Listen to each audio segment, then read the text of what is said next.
Fear of the unknown is most likely one of the more daunting types of fears, as if you have a grasp on the idea of something, then it makes it easier for you to rationalize it.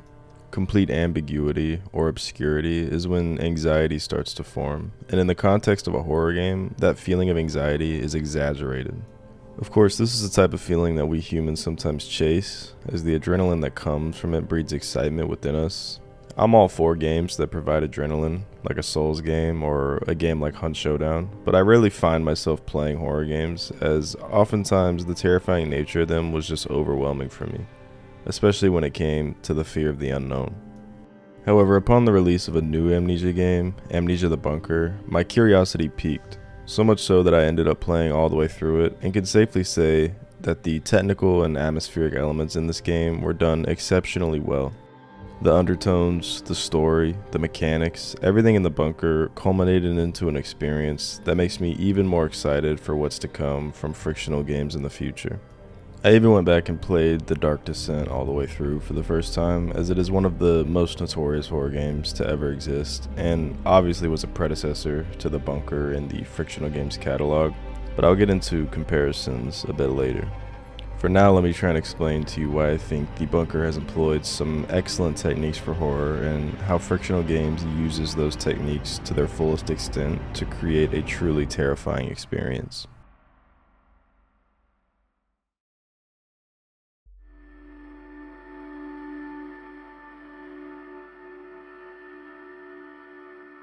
One of the most important features about the bunker, and many horror games to come before it, is the atmosphere. Something that can be hard to pin down exactly, where making an explanation for it and how it succeeds might be challenging, so bear with me. In Amnesia The Bunker, it is the small, subtle details that you may not necessarily pay mind to, but the culmination of these small details into the larger scale of the game is what creates such an enjoyable and terrifying experience. The color palette, dark and gritty to match the idea of war. There's nothing pleasing about this bunker when it comes to its presentation. The flickering of the lights, the extra dark corners, the silent footsteps echoing through the halls as you progress forward.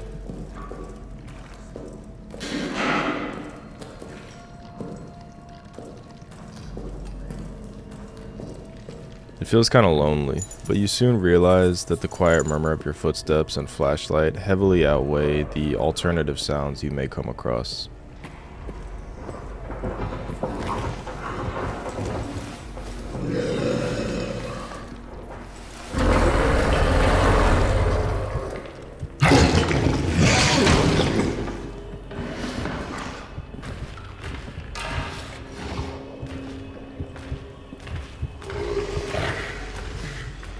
The game enthralls you into this experience that, while being utterly terrifying, it is just as captivating and encapsulating. It just feels scary. Every detail lends itself to being horrific, and this dense atmosphere, coupled with the systems in place in the game, really drive home the hopelessness and depravity.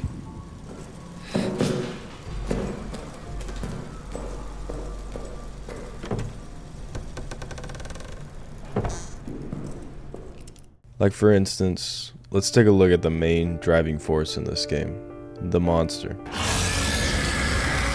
I was wondering where they were going with this, as beginning the game in the trench of war, the setting was drastically different from The Dark Descent, and even then awakening in the bunker, the air of realism that this game seemed to have made me question what it would be that would start to hunt me in this bunker.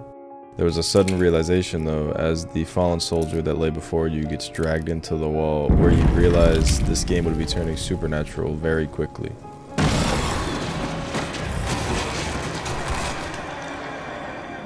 The in the walls trope and the memes surrounding it. He's in the walls.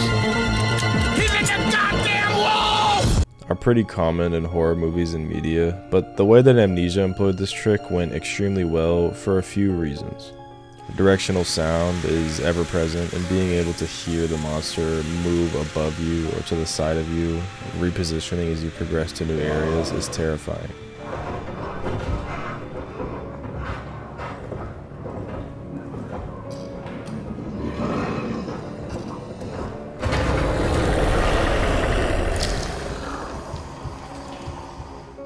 as it doesn't feel like the monster will just spawn in once you trigger an event. It feels like the monster is constantly around you, encouraging you to make as little noise as possible. The advent of the monster moving around you could even be incentive to just go a completely different way, as sometimes you could hear the monster lying in wait within the walls, so walking past the hole in that situation may not be the best course of action.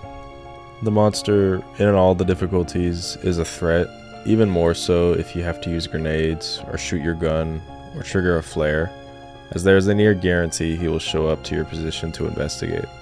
But in that same vein, you do have some sort of protection against him. It was extremely refreshing to see this, as in most horror games, a lot of the horror comes from not being able to defend yourself, resulting in you having to run and hide when approached with danger. The advent of a firearm in the bunker is something that has opened up the game to multiple different layers. You do feel like you have some sort of protection, but the ammo is just scarce enough to make the firearm not an end-all be-all. And of course, on higher difficulties, the pistol proves less and less effective over time, from what I gathered, with hard mode seemingly not scaring the monster off at all for the most part. The monster will just get stunned as you try and make your escape. In these specific cases, it essentially provides a false sense of security, which in many ways can prove even more terrifying than not giving you a weapon at all. Allowing you to think that you have the upper hand in a situation, then to take it away will constantly have you guessing how much power you actually possess. The arsenal that you have to deal with issues placed in front of you has increased tremendously in the bunker, but the beast itself has also increased in danger tremendously in contrast to this.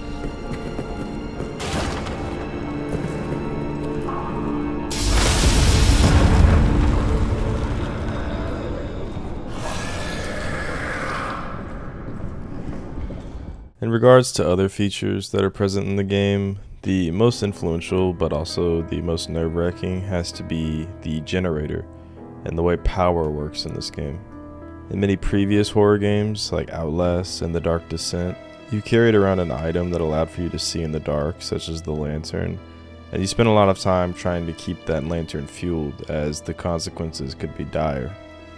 The bunker puts a spin on this idea and centralizes the light source that expands out to the rest of the bunker, essentially creating an ultimatum of light in exchange for fuel, like the lantern and the camera. However, you constantly have to go back and check on the generator if you fancy the idea of having the areas lit most of the time. This isn't the most groundbreaking idea, obviously, and it definitely isn't the hardest mechanic to deal with, as the game sees you going back and forth between each area and the administration room pretty often, so you will definitely spend time near the generator, but the constant looming fear of running out of fuel while you're on a long expedition towards the edge of the map was something that kept me constantly worried and moving with a purpose. It takes the slow and careful playstyle that many may cling to and throws it out the window, as any time not spent gathering fuel or gathering necessary items is essentially time wasted, even if in some regards exploring the bunker is just exciting in and of itself. I love and hate this feature. Love it because it is a brilliant way to push you to progress, and hate it because it is one of the main causes for all of my anxiety whilst playing this game. But hey, at least you get a safe haven near the generator in the administration room, right? Oh.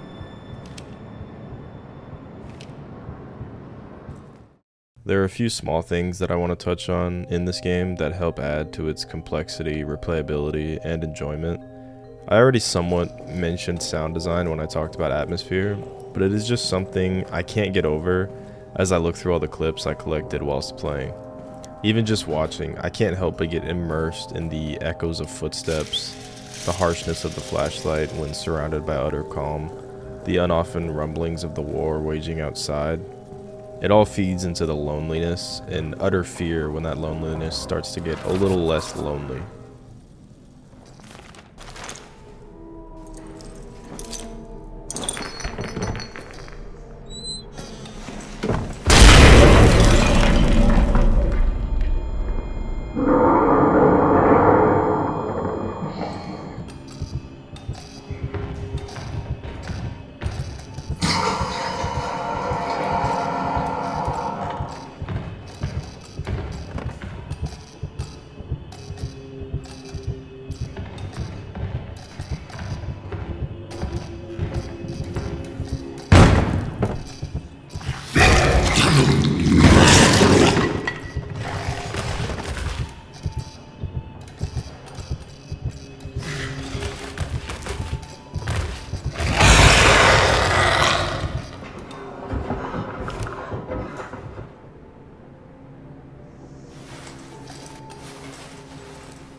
The addition of dog tags that provide you with codes to open lockers for extra gear is a nice touch. Many of the options within the lockers are quite useful, whether it be a lighter or a shotgun, so being able to get access to the dog tags for those lockers early is beneficial. Of course, the randomization of items and dog tag numbers does make it more difficult to potentially get the items you need, as the lighter is extremely useful for clearing out rats with a torch, but on my second playthrough, I didn't get it till well after I went past all the rats that I needed to. In a different vein, there's still that lovely Amnesia storyline progression, where you encounter tidbits of information through notes and try to piece things together yourself. There was even one major story element that I didn't really get until I was explaining the events of the game to my girlfriend, so putting some thought into it retrospectively can be rewarding. The constant stream of notes you find from the soldiers that either left or died, exclaiming their madness brought on by the opening of the Roman tunnels, does well to add to the terrifying nature, as you yourself would have to traverse down into those tunnels, where you yourself may even find the cause of it all.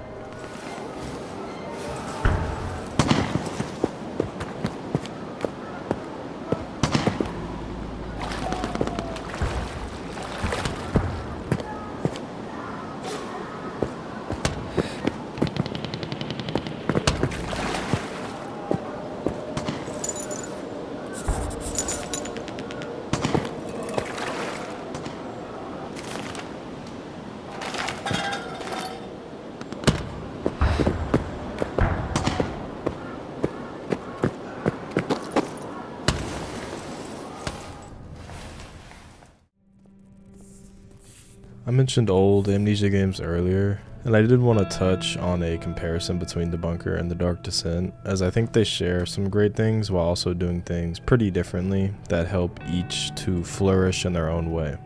Funnily enough, since I've never been the biggest fan of horror games, I ended up playing The Dark Descent for the first time after playing The Bunker. Of course, I did watch videos on The Dark Descent back in the day, but I did a full playthrough almost immediately after The Bunker because of how much I enjoyed The Bunker.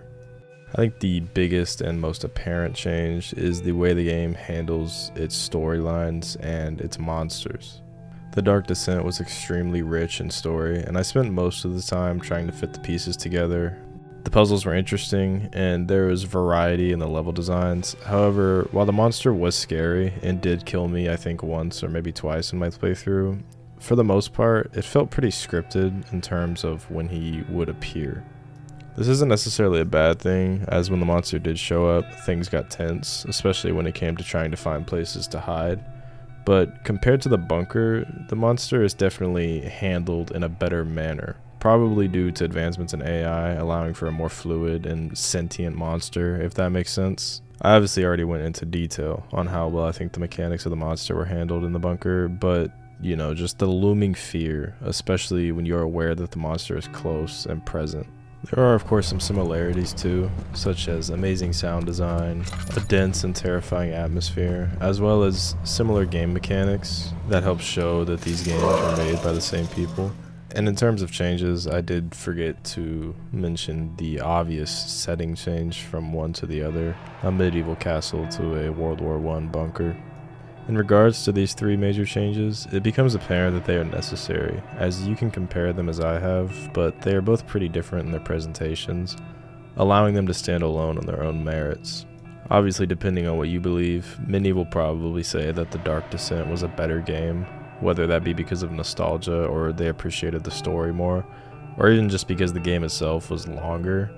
And I may have to agree. However, Amnesia the Bunker was definitely more terrifying to me, and the systems within the game promoted the horror just that much more, if that makes sense.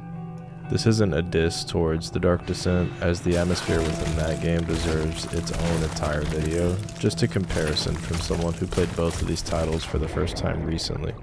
All in all, a pretty terrifying but well thought out experience. Frictional games have shown time and time again that they can make a truly encapsulating game while staying true to that horrific Amnesia atmosphere. Let me know your thoughts, whether you liked The Bunker or disliked it, and subscribe if you want to see more from me.